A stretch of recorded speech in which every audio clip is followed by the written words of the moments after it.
Go. Right, I hope everybody is well. Good morning, good morning, good morning. Wednesday morning. So let's just hide this out of the way and let's keep the chat open, but I'll just hide that. So get your questions ready.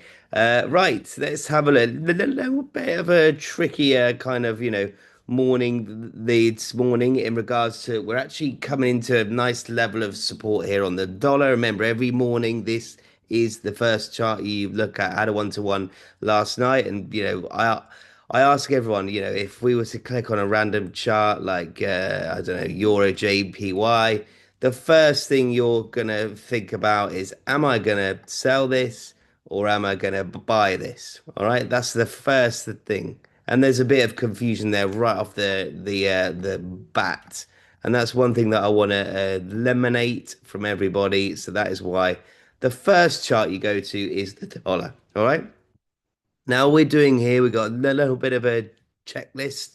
Is, one, where are the EMAs? We've obviously got the 50 and the 200. Is the 50 trading underneath the 200? If it is, you can tick that as one to the downside. So if we've got our downside column here and our upside column here, right, there's one tick there for the EMAs. All right, we're then going to be looking at trend. Right now, this one's a little bit trickier. But obviously, trend very, very, very, simple here. We've kind of had a little bit of consolidation here. Let's just mark that up. And then obviously we broke down into this level. So is it a downtrend? Yes, it is. That's two out of three. That's kind of all we need to say, right, you know what we're going to do right now is we're going to anticipate the price has got potential to come up here. All right. So we're not going to go as aggressive. We're going to ease off a little bit of aggression. And that is obviously our plan here. We are going to take dollar to the downside, but we need to allocate with our stop losses that this move is going to be okay, so that then we can take it a bit further. I mean, I'm not sure we're going to push past this, but there's still space. So that's kind of in a nutshell how you come up with, right, you know what, we're going to be selling the dollar, but we want to have an expectation that it might rise a tiny bit because that's how trend works. What goes up must come down, what goes down must come up. And then we're going to have a look at yields, but let me just wipe this off, otherwise I've got to delete everything. Right, there we go. Now we're going to look at yields here. All right. Now, dollar is crashing. All right. You can see here it's crashing. I mean, it's kind of holding up, but yields haven't, I wouldn't say they haven't detrimentally crashed. They did pump a bit higher. They did recover, but I wouldn't call this a detrimental crash. Like we mentioned yesterday, we need to break this for it to be a true dollar has got no support right now. Yields are kind of holding it up, like, making sure. But obviously, if this breaks, then yields have got. Imagine yields are actually standing on something. Their floor goes, and then wham, it all goes. And that's when gold will absolutely fly. But obviously, we need probably de-escalation will give you that impulse thing. But I don't think government bonds are that bad because obviously there is worry in the market, and obviously everyone buys oil in US dollars. That is what they trade in. That's what they buy in. It is what it is, and so it's very, very yeah, very, very, very good time for the dollar. Um, Right. Then, next thing, looking at, stock market. So yields, we're obviously thinking about the overall confidence. All right. Is our yields tanking like dollar is? Are they trending to the downside?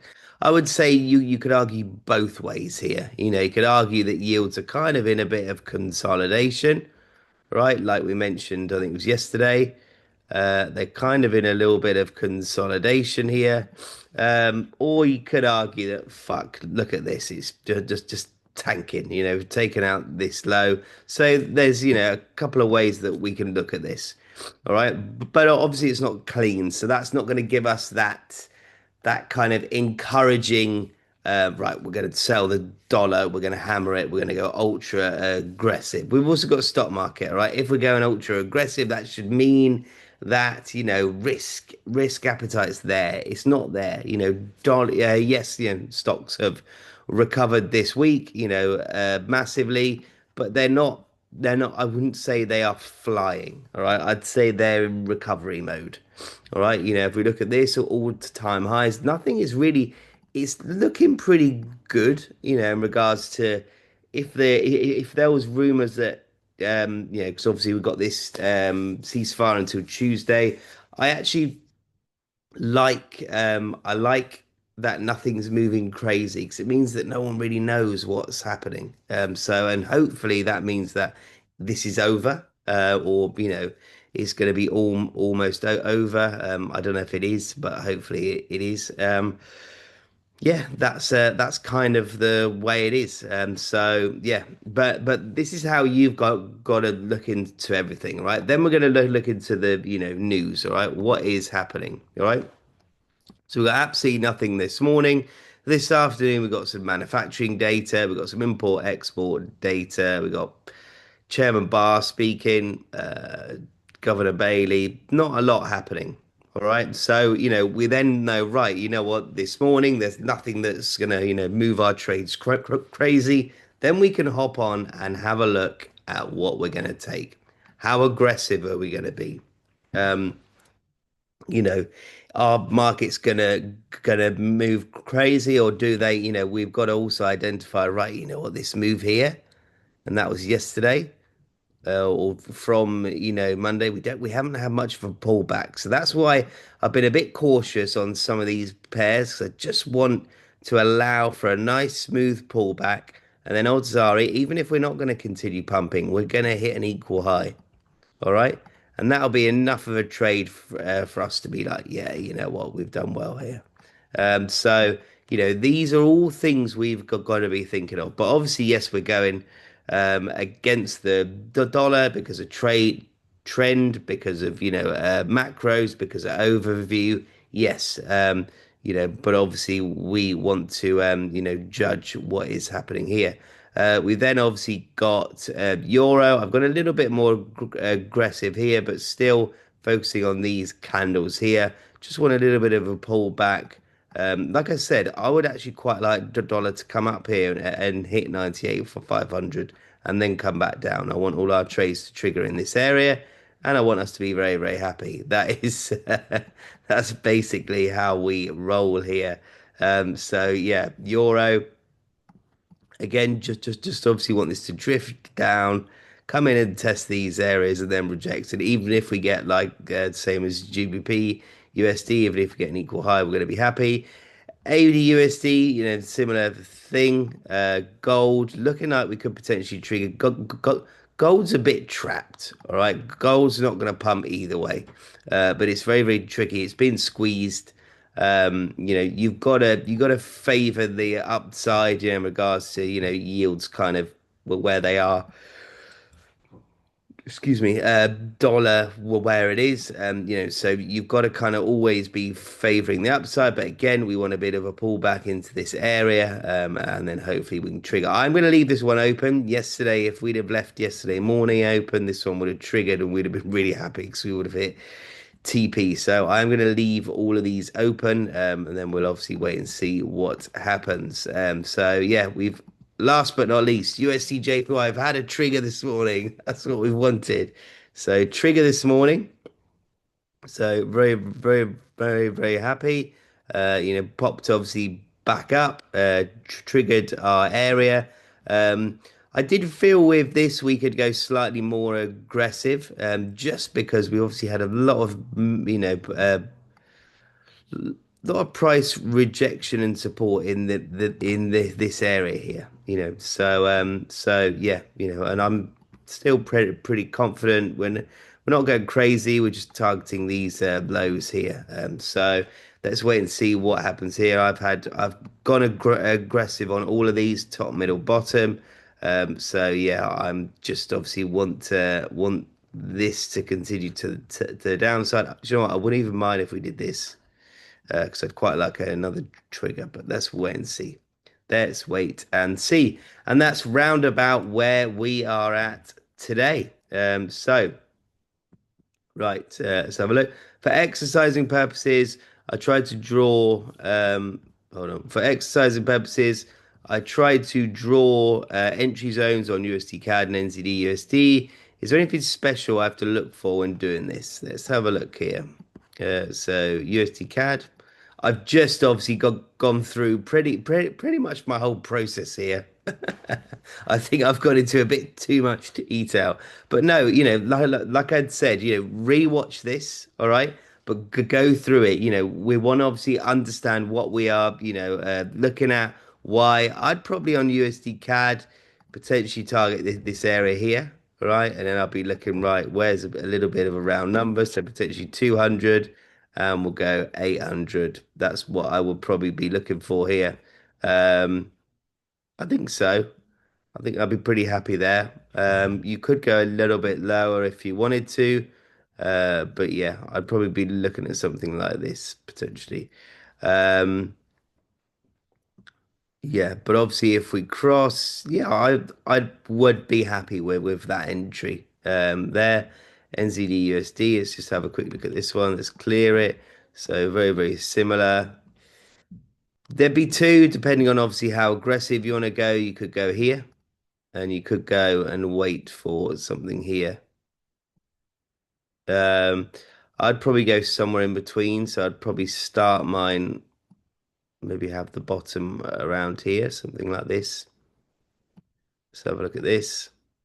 So